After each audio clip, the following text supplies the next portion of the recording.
ನಮಸ್ಕಾರ ಎಲ್ರಿಗೂ. ನಾನು ನಿಮ್ಮ Pallavi Hiremath, astrology and numerology expert. ನಾವು ಆಲ್ರೆಡಿ ನಿಮಗೆ ಲಾಸ್ಟ್ ವಿಡಿಯೋದಲ್ಲಿ ನಿಮಗೆ ರಾಶಿ ಮತ್ತು ಆಲ್ಫಾಬೆಟ್ಸ್ ಬಗ್ಗೆ ಹೇಳ್ತಾ ಇದ್ದೆ. ಯಾವ್ಯಾವ ರಾಶಿಗಳಿಗೆ ಯಾವ್ಯಾವ ಆಲ್ಫಾಬೆಟ್ ಬರುತ್ತೆ, ನೀವು ಆಲ್ಫಾಬೆಟ್ ಮೂಲಕ ಅಂದರೆ ಅಕ್ಷರಗಳ ಮೂಲಕ ನಿಮ್ಮ ರಾಶಿನ ಯಾವ ಥರ ನೀವು ಫೈಂಡ್ ಔಟ್ ಮಾಡ್ಕೋಬಹುದು ಅಂತ ಹೇಳ್ತಾ ಇದ್ದೆ. ಸೊ ನಾವು ಮೇಷರಾಶಿಯಿಂದ ಕನ್ಯಾ ರಾಶಿವರೆಗೆ ನಾವು ಹಿಂದಿನ ವಿಡಿಯೋದಲ್ಲಿ ಆಲ್ರೆಡಿ ಹೇಳಿದ್ದೀನಿ ಕ್ಲಿಯರ್ ಆಗಿ, ಅದು ಎಕ್ಸ್ಪ್ಲೇನ್ ಕೂಡ ಮಾಡಿದ್ದೀನಿ. ಯಾವ ಥರ ಚಂದ್ರರಾಶಿ ಅಂದ್ರೇನು, ಸೂರ್ಯರಾಶಿ ಅಂದ್ರೇನು, ವೆಸ್ಟರ್ನ್ ರಾಶಿಗಳನ್ನು ಯಾವ ಥರ ತಗೋತೀವಿ ಎಲ್ಲ ಇನ್ ಡಿಟೇಲ್ ಆಗಿ ನಾನು ಲಾಸ್ಟ್ ವಿಡಿಯೋದಲ್ಲಿ ಹೇಳಿದ್ದೀನಿ. ಆ ವಿಡಿಯೋ ಲಿಂಕ್ ಈ ವಿಡಿಯೋದಲ್ಲಿ ಡಿಸ್ಕ್ರಿಪ್ಷನಲ್ಲಿ ಹಾಕಿರ್ತೀನಿ. ಬೇಕಿದ್ರೆ ನೀವು ಅಲ್ಲಿ ಹೋಗಿ ಇನ್ನೊಂದ್ಸಲ ನೀವು ಎಟ್ ಎ ಟೈಮ್ ನೋಡ್ತೀನಿ ಅಂತಂದರೆ ನೀವು ಅದನ್ನ ವಿಡಿಯೋನ ನೀವು ಚೆಕ್ ಮಾಡ್ಕೋಬಹುದು. ಓಕೆ, ಬನ್ನಿ ಇವತ್ತು ನಾವು ಈ ಒಂದು ವಿಡಿಯೋನ ನಾವು ಸ್ಟಾರ್ಟ್ ಮಾಡೋಣ. ಲಾಸ್ಟ್ ವಿಡಿಯೋ ತುಂಬ ಲಾಂಗ್ ಆಗ್ತಾ ಇತ್ತು, ಯಾರಿಗೂ ಬೋರ್ ಆಗಬಾರ್ದು, ಶಾರ್ಟ್ ಆ್ಯಂಡ್ ಸ್ವೀಟ್ ಆಗಿರಲಿ ನನ್ನ ವಿಡಿಯೋ ಅಂತ ನಾನು ಅಷ್ಟಿಗೆ ಸ್ಟಾಪ್ ಮಾಡಿದ್ದೆ. ಸೊ ಈ ವಿಡಿಯೋದಲ್ಲಿ ಕಂಪ್ಲೀಟ್ ಆಗಿ ಮಿಕ್ಕಿರುವ 6 ರಾಶಿಗಳು ಅಂದರೆ ತುಲಾ ರಾಶಿಯಿಂದ ಮೀನ ರಾಶಿವರೆಗೂ. ತುಲಾ ರಾಶಿ ಬಂದು ನಂಬರ್ 7. ಓಕೆ, 7ನೇ ರಾಶಿ ಬಂದು ತುಲಾ ರಾಶಿ. ತುಲಾ ರಾಶಿಯಿಂದ ಮೀನ ರಾಶಿವರೆಗೆ ಯಾವ್ಯಾವ ಅಕ್ಷರಗಳು ಬರುತ್ತೆ ಅನ್ನೋದ್ರ ಬಗ್ಗೆ ನಾವು ಡಿಸ್ಕಷನ್ ಮಾಡೋಣ. ಸೊ ಯಾರಾದ್ರೂ ತುಲಾ ರಾಶಿ ಇದೆ, ಓಕೆ, ನೀವೆಲ್ಲ ತುಲಾ ರಾಶಿ ಅನ್ಕೊಂಡಿದ್ದೀರಾ ಅಂತಂದ್ರೆ ನಿಮ್ಮ ರಾಶಿಯಲ್ಲಿ ಬರುವಂತ ಅಕ್ಷರಗಳು ಯಾವ್ದು ಬರುತ್ತೆ ಅಂತಂದ್ರೆ ರ, ರಿ, ರು, ರೇ, ರೋ ಅಂದ್ರೆ ಕಂಪ್ಲೀಟ್ ಆಗಿ 6 ಆಲ್ಫಾಬೆಟ್. ಓಕೆ, 6 ಅಲ್ಲಿ ಬರುವಂತ ಎಲ್ಲಾ ರೀತಿಯ alphabet, R A, R I, R O, R U, R E, ಏನೇ ಆಲ್ಫಾಬೆಟ್ಸ್ ಬಂದರೂ ಕೂಡ ಎಲ್ಲ ಕಂಪ್ಲೀಟ್ ಆಗಿ 6 ಆಲ್ಫಾಬೆಟ್ ಯಾವ ರಾಶಿಗೆ ಬರುತ್ತೆ ಅಂದ್ರೆ ತುಲಾ ರಾಶಿಗೆ ಬರುತ್ತೆ. ಸೊ ನಿಮ್ಮ ರಾಶಿ ಅಧಿಪತಿನೂ ಶುಕ್ರ ಆಗಿರ್ತಾನೆ, ಅದು ನೀವು ನೆನ್ಪಿಟ್ಕೋಬೇಕು. ಆಮೇಲೆ ತಿ ಆಲ್ಫಾಬೆಟ್ ಏನಿರುತ್ತಲ್ಲ, ಟಿ ಆಲ್ಫಾಬೆಟ್ ಇರುತ್ತಲ್ಲ, okay, T I, T O, T E ಏನು ಬರುತ್ತೆ, ತ ಆಲ್ಫಾಬೆಟು. ತ, ತಿ, ತು, ತೆ. ಓಕೆ, ಇನ್ನೊಂದ್ಸಲ ಹೇಳ್ತೀನಿ, ರ, ರಿ, ರು, ರೇ, ರೋ, ತ, ತಿ, ತು, ತೆ.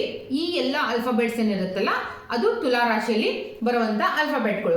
ಇಂಗ್ಲೀಷಲ್ಲಿ ಅಂತಂದ್ರೆ ಆರ್ ಅಂಡ್ ಟಿ ಅಂತ ನೀವು ಹೇಳ್ಬೋದು. ಯಾರೆಲ್ಲ ಆರೆಲ್ಲ ಇದೆ ಅಂದ್ರೆ ಒಂದು 90% ನೀವು ಗೆಸ್ ಮಾಡ್ಬೋದು ಇವ್ರು ತುಲಾ ರಾಶಿ ಇದೆ. ಯಾರೆಲ್ಲ ಆರ್ ಆಲ್ಫಾಬೆಟ್ ಇದೆ ನಿಮ್ ತುಲಾ ರಾಶಿ ಇದೆ, ಅಥವಾ ಯಾರೆಲ್ಲ ಟಿ ಆಲ್ಫಾಬೆಟ್ ಇದೆ ಆಲ್ಮೋಸ್ಟ್ ತುಲಾ ರಾಶಿ ಇರುತ್ತೆ. 1% ಅಷ್ಟೇ ಆ ಕಡೆ ಈ ಕಡೆ ಆಗುತ್ತೆ. ಯಾಕಂದ್ರೆ ಅವ್ರದ್ದು ನಕ್ಷತ್ರ ಚೇಂಜ್ ಆದಾಗ, ಆ ನಕ್ಷತ್ರದ ಪಾದ ಚೇಂಜ್ ಆದಾಗ ಆಟೋಮೆಟಿಕ್ ರಾಶಿ ಕೂಡ ಚೇಂಜ್ ಆಗುತ್ತೆ. ಓಕೆ, ನಾವೀಗ ಡಿಸ್ಕಷನ್ ಮಾಡೋಣ. ವೃಶ್ಚಿಕ ರಾಶಿ 8ನೇ ನಂಬರ್ ರಾಶಿ ಹೆಸರು ವೃಶ್ಚಿಕ. ಸೊ ಈ ರಾಶಿಯಲ್ಲಿ ಯಾರ್ಯಾರು ಬರ್ತಾರೆ ಅಂತಂದ್ರೆ ತೋ, ನ, ನೀ, ಮ, ನೆ, ನೋ, ಯ, ಇ, ಯು.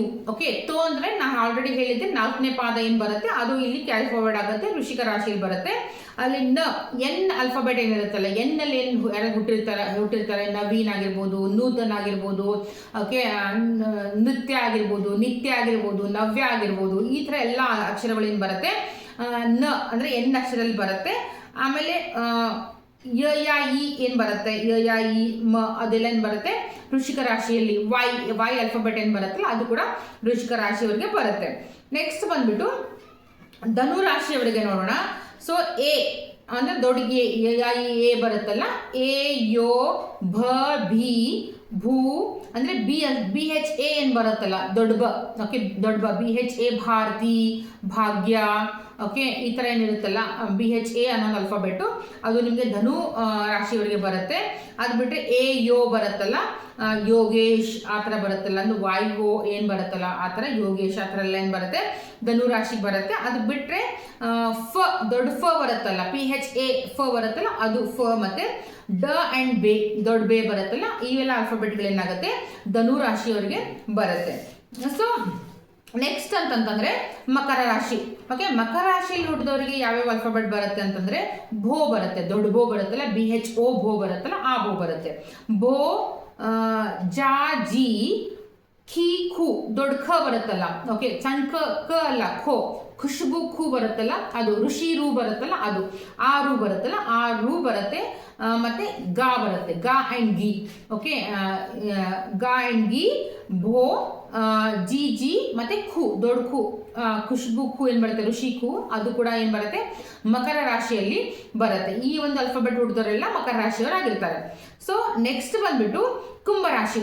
ಕುಂಭರಾಶಿಯಲ್ಲಿ ಯಾರು ಹುಟ್ಟಿರ್ತಾರೆ ಅಂತಂದ್ರೆ ಗು, ಗೆ, ಗೋ, ಸ, ಸಿ, ಸು, ಸೇ, ಸೋ, ದ ಅಂದರೆ ಕಂಪ್ಲೀಟ್ ಎಸ್ ಅಲ್ಫಾಬೆಟ್.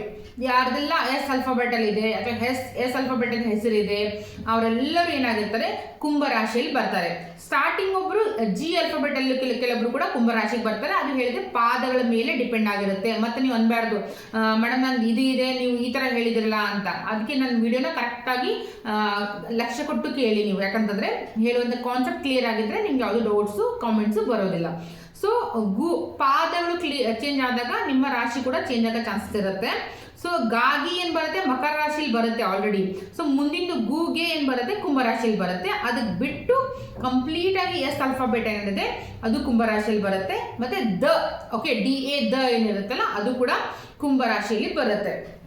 ಇದು ಬರೀ ರಾಶಿ ನೋಡಿದ ತಕ್ಷಣ ಹೇಳುವಂತ ಒಂದು ಹೇಳಿದೆ. ಬರೀ ಅಲ್ಫಾಬೆಟ್ ನೋಡಿದ ತಕ್ಷಣ ನಿಮ್ ರಾಶಿ ಇದೆ ಅಂತ ಹೇಳುವಂತ ಒಂದು ಡೈರೆಕ್ಷನ್ ಅನ್ನ ಹೇಳಿದೆ ನಿಮ್ಗೆ.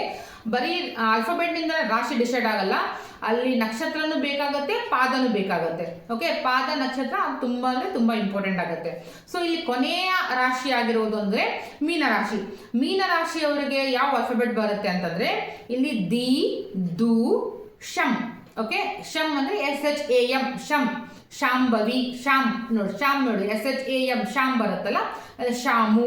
ಓಕೆ, ಶಾಂಭವಿ ಆಗಿರ್ಬೋದು. ಈ ತರ ಶಾಕಾಂಬರಿ, ಶಾ ಏನ್ ಬರ್ತದೆ SHA ಬರ್ತದೆ ಶಾ. ಅದೆಲ್ಲ ಏನಾಗುತ್ತೆ ಮೀನರಾಶಿಯಲ್ಲಿ ಬರುತ್ತೆ. ಅದು ಬಿಟ್ರೆ ಝ ದೊಡ್ಡ ಝ ಬರುತ್ತಲ್ಲ ಜರಿ, ಜರಿ ಜ ಬರುತ್ತಲ್ಲ ಅದು ಒಂದು ಝ. ಥ, ದೇ, ದೋ, ಚ, ಚ. ಓಕೆ, ಚಿ, ಚಿ ಈ ಎರಡು ಅಲ್ಫಾಬೆಟ್ಗಳೇನು ಬರುತ್ತೆ ಮೀನರಾಶಿಯಲ್ಲಿ ಬರುತ್ತೆ. ಸೊ ಹೋಪ್ ಎಲ್ಲ ಕಂಪ್ಲೀಟ್ ಆಗಿದೆ ಅನ್ಕೋತೀನಿ.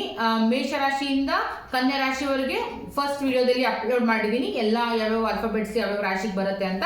ಆಮೇಲೆ ಈ ವಿಡಿಯೋದಲ್ಲಿ ಬಂದ್ಬಿಟ್ಟು ತುಲಾ ರಾಶಿಯಿಂದ ಮೀನರಾಶಿವರೆಗೆ ಯಾವ್ಯಾವ ಅಲ್ಫಾಬೆಟ್ ಬರುತ್ತೆ ಅನ್ನೋದ್ರ ಬಗ್ಗೆ ನಾನು ಕಂಪ್ಲೀಟ್ ಆಗಿ ವಿಡಿಯೋ ಮಾಡಿದ್ದೀನಿ. ಹೋಪ್ ನಿಮ್ಗೆ ಎಲ್ರಿಗೂ ನೀಟಾಗಿ ಅರ್ಥ ಆಗಿದೆ ಅನ್ಕೋತೀನಿ, ಯಾವ ರಾಶಿ, ಯಾವ ಅಕ್ಷರಗಳು, ಯಾವ ನಕ್ಷತ್ರ. ಸೊ ಮುಂದಿನ ವಿಡಿಯೋದಲ್ಲಿ ನಾವು ನಕ್ಷತ್ರದ ಬಗ್ಗೆ ತಿಳ್ಕೊಳ್ಳೋಣ. ಓಕೆ, ನಕ್ಷತ್ರಗಳು ಎಷ್ಟಿದ್ದಾವೆ, ಅದರಲ್ಲಿ ಭಾಗಗಳು ಎಷ್ಟಿದ್ದಾವೆ ಅನ್ನೋದ್ರ ಬಗ್ಗೆ ನಾವು ಇನ್ ಡೀಟೇಲ್ ಆಗಿ ಸ್ವಲ್ಪ ನಕ್ಷತ್ರ ಬಗ್ಗೆ ನಾವು ಮುಂದಿನ ಎಪಿಸೋಡಲ್ಲಿ ತಿಳ್ಕೊಳ್ಳೋಣ. ಆಮೇಲೆ ನಾವು ಲಗ್ನ ಕುಂಡಲಿ, ಜಾತಕ ಮತ್ತೆ ಮಿಕ್ಕಿದ ತುಂಬ ವಿಷಯಗಳಿದ್ದಾವೆ, ಅದ್ರ ಬಗ್ಗೆ ಒಂದೊಂದಾಗಿ ಡಿಸ್ಕಷನ್ ಮಾಡೋಣ. ಸೊ ಹೋಪ್ ನಿಮ್ಗೆ ಎಲ್ರಿಗೂ ನಾನು ಹೇಳುವಂಥ ಕಾನ್ಸೆಪ್ಟ್ ಕ್ಲಿಯರ್ ಆಗಿದೆ ಅನ್ಕೋತೀನಿ. ಮುಂದಿನ ವಿಡಿಯೋದಲ್ಲಿ ಮತ್ತೆ ಸಿಗೋಣ. ಅಲ್ಲಿವರೆಗೂ ನನ್ನ ವಿಡಿಯೋನ ನೋಡ್ತಾ ಇರಿ, ನಿಮ್ಮ ಫ್ರೆಂಡ್ಸು ಫ್ಯಾಮಿಲಿಗೆ ಶೇರ್ ಮಾಡ್ತಾ ಇರಿ, ನನ್ನ ವಿಡಿಯೋನ ಸಬ್ಸ್ಕ್ರೈಬ್ ಮಾಡ್ಕೊಳ್ಳಿ, ಶೇರ್ ಮಾಡಿ, ಲೈಕ್ ಮಾಡಿ. ಮತ್ತೆ ಸಿಗೋಣ ಮುಂದಿನ ವಿಡಿಯೋದಲ್ಲಿ. ಅಲ್ಲಿವರೆಗೂ ಟೇಕ್ ಕೇರ್. ನಮಸ್ಕಾರ.